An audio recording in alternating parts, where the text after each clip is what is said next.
Hey everybody, welcome to Takeoff with John Clark, presented by Makefield Putters, and let's bring in our special guest. There's only been 2 Super Bowl MVPs in the history of your Philadelphia Eagles.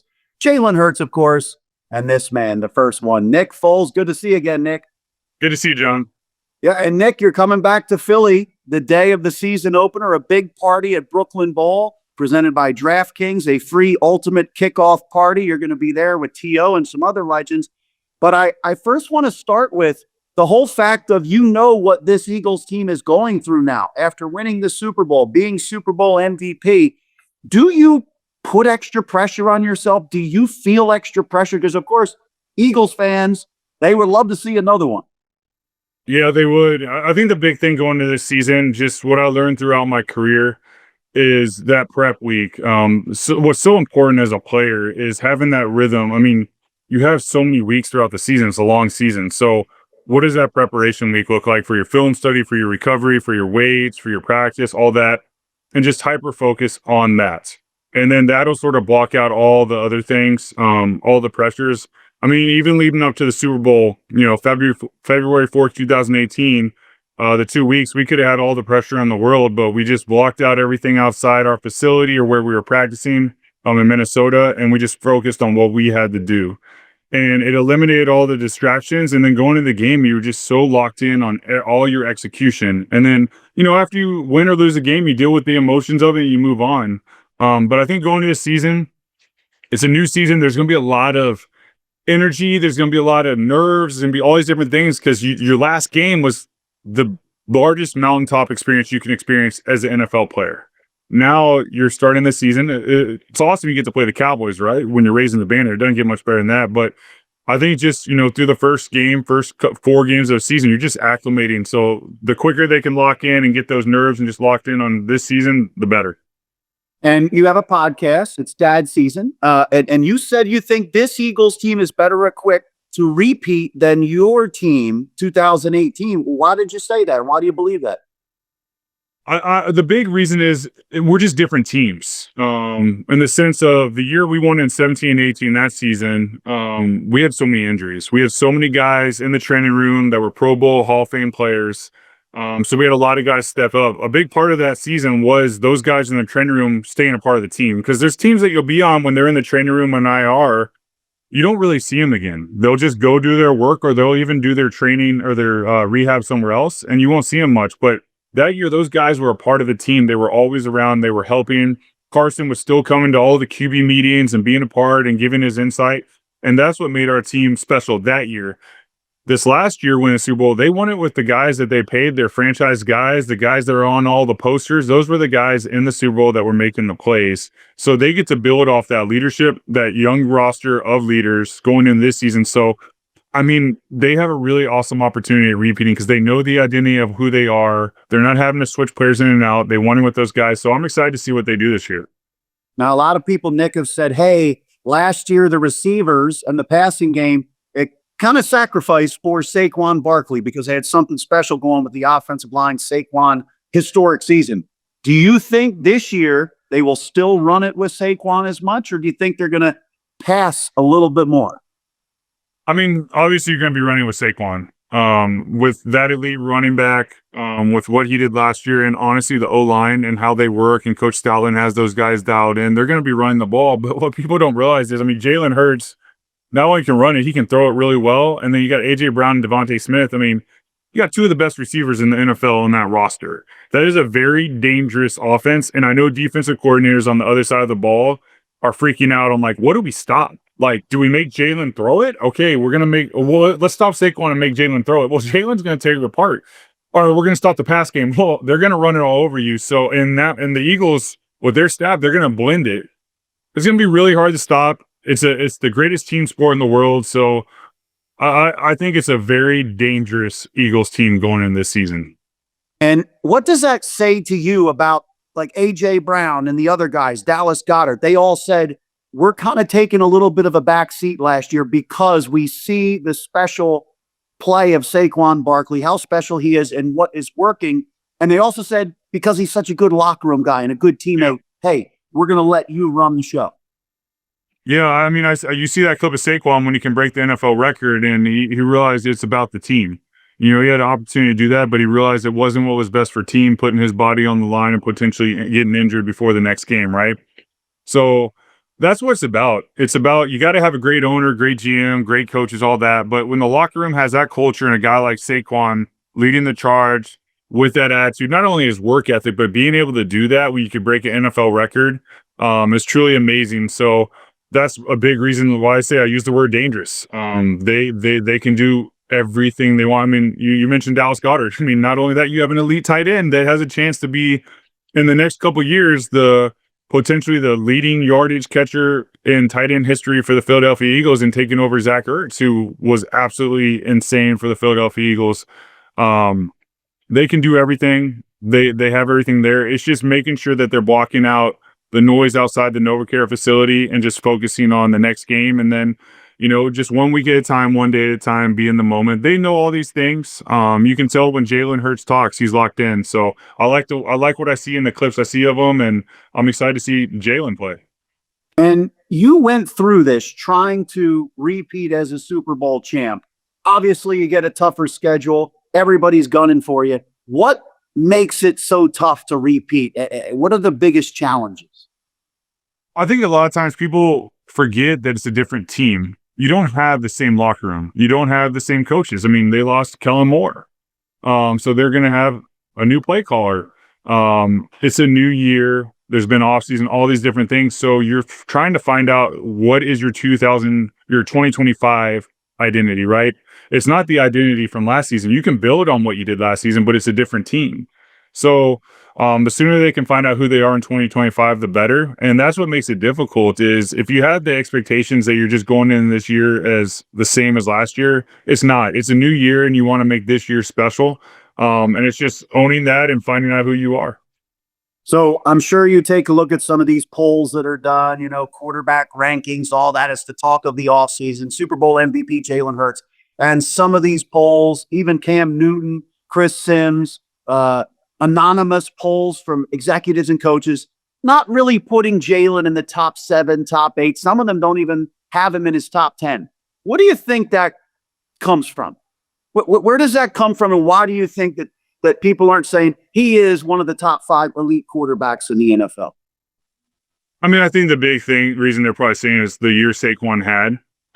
Just how outstanding Saquon was last year was what helped him so much. And what I would say is, I mean, yeah, but I would say Jalen Hurts helped Saquon. When you have a guy like Jalen in the backfield that can not only throw it, but can run it as dynamically as he can, and when you do the tush push, he's going to score every time. I mean, that helps your offense astronomically. And if you ask Saquon, when you have a running quarterback like that can throw, it opens up the lanes for him. It helps the line because not only are you trying to stop Saquon, you're also trying to stop Jalen from running. Like if I'm back there with Saquon, you're not really worried about me running the ball. So you're just going to lock in on Saquon. So what I would say is that he's definitely climbing the ladder. He's in the top 10. I mean, what he did in the Super Bowl, how he led the team, how he conducts himself. He's one of the premier quarterbacks in the league. He's got my vote. Hey, I'm John Clark, and we are here in Bensalem, PA at Makefield Putters. And I got to tell you, we want to thank them for being our new sponsors of the Takeoff podcast. And I've got putting issues when I get out there. I'm 6'5", and I had to get a custom putter. When I got this custom putter here, it changed my putting game. You know, when it's wintertime and we go get jackets, different size people need different size jackets. Well, we got to get a custom putter for our size, our type of swing and everything. They break it all down for you. They build up the putter from scratch. They have all the data, the analytics, the statistics to get you to be a good putter. And when I came here to Makefield Putters and I started to use my custom putter, I got to tell you, I make it with Makefield. So next time you're on the course with Makefield Putters, go birdies. From what you just said, do you feel kind of a special bond with Jalen Hurts? Because Philadelphia is the city of underdogs. You had Jalen in college who got benched. You were traded by Chip Kelly. You come back to Philly. You win a Super Bowl. And Jalen was a backup, you know, to Carson Wentz. He was drafted the second round. Do you feel something with Jalen?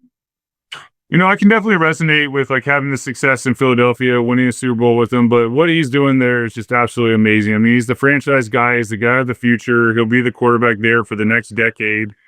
Something that they're going to build around for a really long time. I wasn't that player for them, but I was honored to be the player I was in the situation I was. So we're very different in that role. But the fact that we were able to be a part of teams that win a Super Bowl, that'll always be a brotherhood that is shared in Philadelphia. And how about starting the season, NFL season, Eagles, Cowboys, the Super Bowl banners unveiled. You went through that, seeing the banner unveil. Now, you guys had a slow start against the Falcons, a little booing at halftime. But how about that moment? How much are you looking forward to seeing that and the rivalry with the Cowboys as well? I mean, to start it on Thursday night, like we did against the Falcons, opening the season, getting to raise the banner, started off right. Sort of this is your last thing before that previous season is like, it's gone. The banner's raised, you're done. Let's move on. Is really special. And then getting to start against the Dallas Cowboys. I think the big thing is the link is going to be just insane. I mean, it's such an amazing rivalry. The NFC East is awesome. It's my favorite conference. It's my favorite rivalries in that conference. It doesn't get any better than that. I can't wait to see the energy throughout the city on Thursday night. All right, and you're going to be in town in Philly, back in Philly Thursday. DraftKings is throwing a free ultimate kickoff party at Brooklyn Bowl, and fans can go to DraftKingsUltimateKickoff.com to get tickets, and it is presented by Xfinity and Smirnoff. Brooklyn Bowl. How special is it to come back to Philly every time and to be around what the Eagles are doing now? It's always special. It's always a great honor. We're going to have a lot of fun. I think the big thing he says, the tickets are free. People like free things. It's going to be free. It's going to be fun. T.O.'s hosting it. It's going to be myself, David Akers, Brent Selleck, Fletcher Cox. So two of those guys I won a Super Bowl with. So it'll be a lot of fun to be around and have the camaraderie and just see the energy from the fan base as the Eagles take on the Cowboys. All right, before I let you go, I got two questions. Doug Peterson did a podcast with me recently, and he said he was thinking about eliminating the Philly special from the playbook because it didn't work a couple times in practice. Jason Kelsey recently said he didn't even know it was in the playbook for the Super Bowl. What gave you the confidence during that timeout to go over to Doug Peterson? Because maybe it didn't work a couple times in practice, but the confidence to call that play with Doug. Yeah, I mean, honestly, you're giving me more fun facts for my little You Want Philly fun fact series I'm doing on social media. So those are actually, I haven't talked to Doug about that. I need to have like a Philly special conversation with Doug. Honestly, we did the week leading up to the game. I think that was a fact I did recently. I was talking to a coach and we didn't run it. We did maybe a walkthrough. And I don't ever remember it looking awful. I just remember the acting, like the biggest thing that was, how do we get the ball snapped? How do we make the defense think that I'm actually audible in the ball? How does Jason know like to snap it? I can't like go up there and be like, easy, kill, set up 180, because the second you start cadence, they're going to know. So the easy thing was, hey, I'm going to just go yell at Lane. Lane's just someone I can yell at. Like, I'm going to just yell as if it's loud. Lane, the second lane, snap it. So it took time to fine tune how we were going to do it. And then we almost ran it against the Vikings. Doug wanted to call it against the Vikings, but I was like, hey, I had taken a rib shot from Anthony Barr earlier in the game on an RPO I completed to Alshon. I'm like, it'll be hard to turn. Let's just throw a ball to Alshon. And we threw a touchdown to him in the back of the end zone. But going into that Super Bowl, it was in the back of my mind for sure. And then Tom had dropped his Philly special version right in front of me on the sideline just prior to that. We call it with 38 seconds to go. So it was probably even more fresh in my mind because Tom dropped it. And so when we got down there with 4th and 1, we were going to run a speed option play, which I'm like, what are we doing? This is like, seriously? So we talked on out, and I think it just all of those emotions and everything going on triggered, if we're going to be this crazy, let's just go with the Philly special. 4th and 1, this play's going to work. And there's been times I've run over to my head coach and asked for a play call in a serious part of the game. And I will say every time I've done it, I think I'm like 5 for 5 in those situations of like throwing a touchdown, because when a quarterback runs to a coach and there's a respect there, you call a play, the coach knows, like, man, they're feeling this play and I respect this quarterback and they've earned the right. Like, let me really think this through. Now, Doug has to approve the play, which he does. So I'm grateful he did. Did we know it would be what it is where we were talking about it all the time? No idea. I just was like, backyard football, this is going to work. They're not going to know it's going to work. We're going to score a touchdown. We're going to go up. what were we up, like 3 points at that time? And then it was something like that, I forget. And then we went up another bit. But yeah, I mean, for Doug to say yes when I ran over there, I was excited to run it. I just tried not to smile. And, you know, obviously Jason loves to play now. All he's worried about is protection calls and this and that. He's not worried about like schematics too much. Right. So can you spit it out real quick what the play call is? Yeah, it's float to pistol, target left bunch, Philly special on the dummy kill. So that's the full play. Ready, break. Dummy kills the lane cadence. Float the pistols where I move Corey. And then I got to go up there and do that. We got to make sure Corey's set. Then I got to go up there and do all the acting. And then I have to make sure I'm set. And then everything happened. And I think what people don't realize, and it doesn't get talked about enough, is how great of, Corey to Trey, how, that could go wrong. And then Trey, this is a Super Bowl, throws a complete dime. Like, makes it super easy. He could have thrown that like back hit over my head. Throws the best ball he's ever thrown in his life at the right time. That was the best it had ever looked at the right time. And are we so happy it looked that great. Amazing. And I'm kind of surprised you said the Philly special came back in your mind after seeing Tom Brady drop it. You didn't say, oh my goodness, the quarterback dropped the play, dropped the pass. Maybe we should go with this. I knew I was going to catch it. I wasn't worried about me catching the ball. It was like, that's good. I like it. Because he was wide open. Yeah. He was wide open and it worked. So I'm like, oh, okay, I like this. So, and I know a 4th and 1 on the goal line, it's going to be man. And they're not going to have a man on me because I'm not a running quarterback. So theoretically and schematically, it should work as long as the DN's not wide enough and doesn't sniff it out. And it worked to perfection at the right time. That's for sure. The greatest call in Super Bowl history, gutsiest call by you and Doug Peterson. So want to finish with this. I saw you Super Bowl night. You tweeted out, Tom Brady got to be there for both the Super Bowl championships in Eagles history. A little flexing from you on Super Bowl night. I think it's just fun. I have so much love and respect for Tom, and I think the fans love it. He loves it. Everyone's getting to see his personality now that he's, out of football, doing broadcasting and everything. And much like myself, it's easier to have fun like that and just enjoy it. And I think the fans love the engagement, and it's true.